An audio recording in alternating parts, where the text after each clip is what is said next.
Okay, I'm Tammy Bjelland, and I am the founder of Workplaceless. So my general feeling about remote work and the remote work world is that it is definitely the way of the future, and it's really the way of now, actually. And I think that almost any company with any kind of business model can look into going remote. I got my first remote job in 2011 in the ed tech world, and I had previously been in academia or higher ed, and that really prepared me very well for remote work. And yeah, I got my first job in 2011, and I've been working remotely ever since. The most complicated thing about being a remote worker to start for me was not having that constant interaction.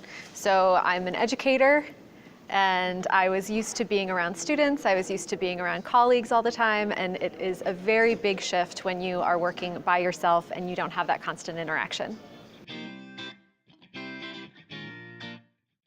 I chose remote work. I actually was living in Spain and I needed to move back to the US, and I was looking for a job where I could move anywhere. I wanted to choose a place to live based on the actual place and not a job.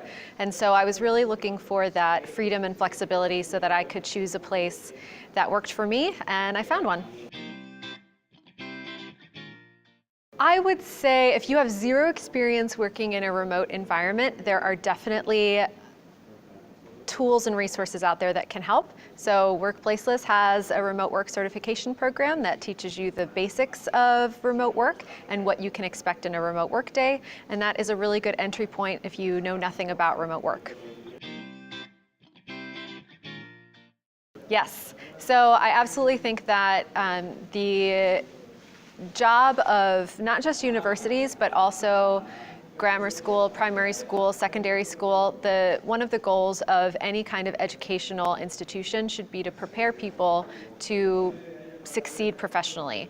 And since this world is changing so quickly, they need to be prepared to work remotely. And so I absolutely think that the universities should be involved in this kind of space.